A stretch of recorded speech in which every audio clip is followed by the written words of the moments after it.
call me to tell me you're alright. This movement we were never meant to stay, but I was working on the world. Listen, she wasn't moving fast enough. I popped out with somebody else. Ooh, she did not like that. She was sick as fuck, huh? When 18-year-old Cassidy Jackson broke up with 19-year-old Palacia Banks, it wasn't some tragic love story ripped apart by fate.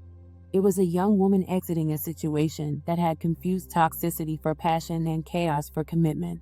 More arguing than affection. More stress than love. Two teenagers playing house in Baton Rouge. One already a parent, both swearing they were locked in forever. Like forever isn't a word people under 21 use recklessly every single day. For Cassidy, the breakup felt like parole.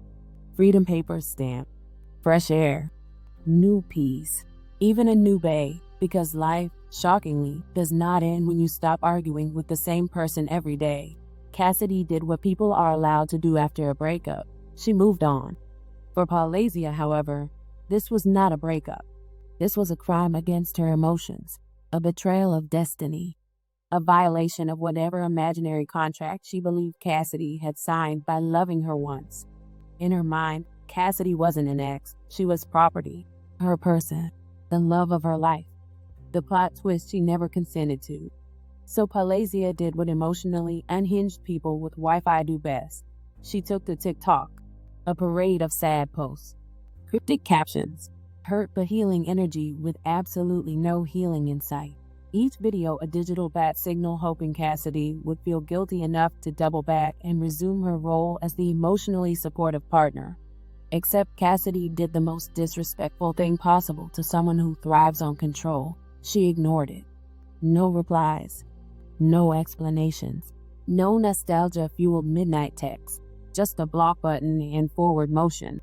And that was unforgivable. Because in Palacia's world, boundaries were not allowed. Rejection was violence, and Cassidy's autonomy was suddenly negotiable. The choice, as she saw it, wasn't about love anymore. It boiled down to two options she decided Cassidy had left her with: be mine again, or die. And that is how a breakup, a TikTok block, and a bruised ego turn into a death sentence. Welcome to the American Crime Femicide channel. Please like, share, subscribe, and hit the notification bell for future uploads. We're sitting down. We're sitting down. We're sitting down. We're sitting down. We're sitting down.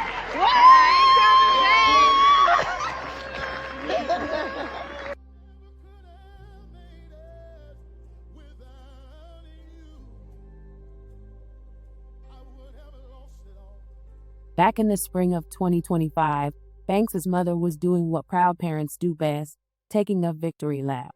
Sitting in the glow of her daughter's breakfast honor ceremony, she basked in the kind of pride that feels earned, documented, and Facebook official. This wasn't just a moment, it was a receipt, and she made sure the internet saw it. "One thing for sure, I ain't missing a beat in motherhood," she wrote.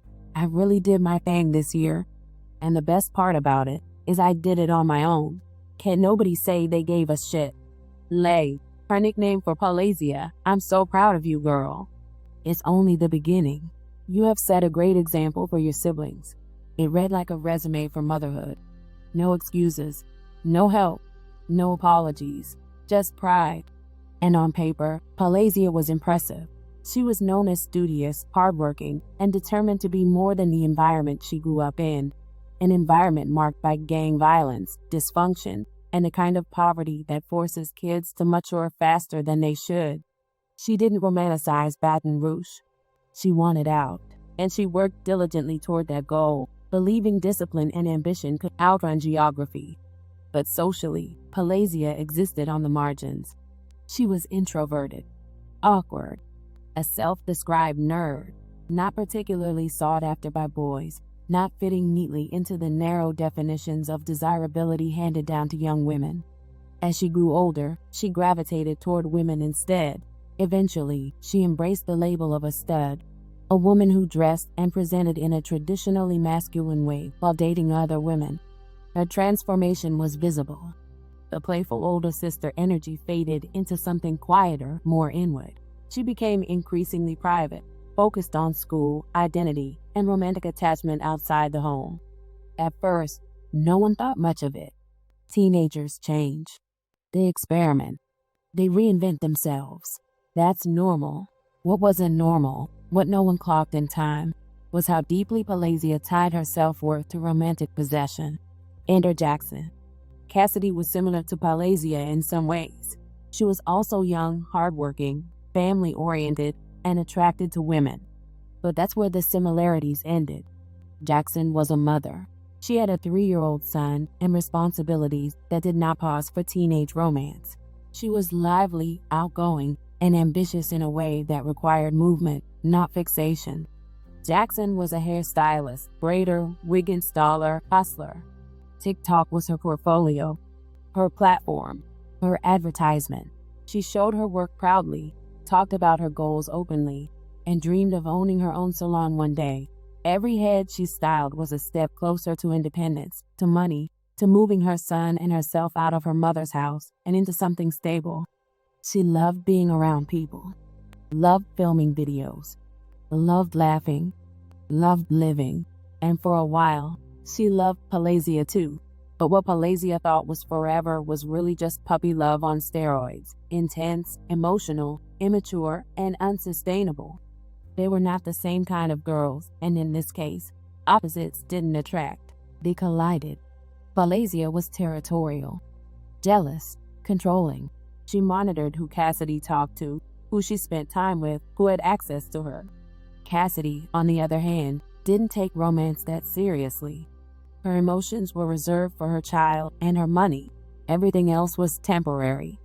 So when Palasia's behavior escalated from insecurity to suffocation, Cassidy did what young women are allowed to do. She ended the relationship. She didn't scream. She didn't cheat. She didn't retaliate. She left. And Palasia did not accept that. No became a suggestion. Boundaries became disrespect. Distance became betrayal. Cassidy told her plainly, "Don't message me, don't talk to me, don't come see me, leave me alone." Palasia ignored every instruction. So Cassidy made it unmistakably clear.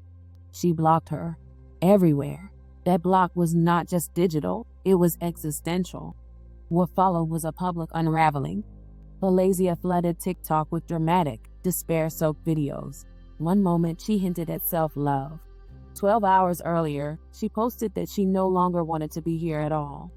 Viewers were concerned, fans were uneasy, but people chalked it up to heartbreak. Everyone heals differently, right? Except Palasia wasn't healing. She was spiraling. And when she realized her online pity parade wasn't working, when she discovered Cassidy had blocked her on TikTok too, something snapped.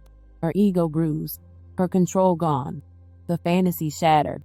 So she decided to confront Cassidy, not with words, not with closure, not even alone. She came with friends and a gun, a recipe for disaster, not dialogue. Around 2 p.m. on Thursday, officers were dispatched to 1735 Columbus Dunn Drive. Inside, they found Cassidy suffering from a gunshot wound. She was rushed to Our Lady of the Lake Regional Medical Center, where she later died. According to the arrest affidavit, Cassidy had been home with a girlfriend when she answered a knock at the door. Banks and 2 men forced their way inside. Palasia demanded to know why Cassidy hadn't contacted her between noon and 1:30 p.m. that day. She confronted her about being blocked on TikTok, as if silence itself was a crime. A fight broke out in the kitchen between Palasia and Cassidy's girlfriend. The girlfriend managed to leave the room to check on a child elsewhere in the house. Moments later, she heard a gunshot. When she returned, Cassidy was on the floor, shot. Banks and the 2 men fled in a vehicle registered to Banks. They did not call for help. They did not check on Cassidy. They left her bleeding on the floor of her own home, steps away from her child. Banks later told police she and Cassidy had been dating for several months.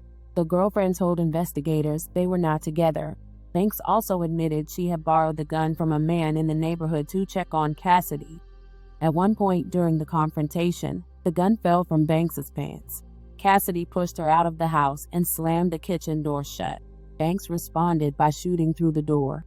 A TikTok block became a bullet. Banks later turned herself in to Baton Rouge police with her attorney. She was charged with first-degree murder and aggravated burglary. We're learning new details about a shooting yesterday on Columbus Dunn Drive. 18-year-old Cassidy Jackson has died from her injuries after being rushed to the hospital yesterday. We're told that Jackson was shot yesterday around 2 o'clock. Authorities say Pelasia Banks was identified as a potential shooter and later turned herself into law enforcement officers. Now, she was booked into the East Baton Rouge Parish Prison on a first-degree murder charge.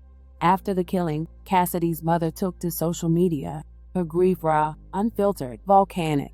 She didn't sanitize her pain for public consumption. She wrote exactly what heartbreak sounds like when it explodes.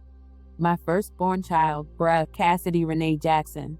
I swear to you, my baby, justice will be served.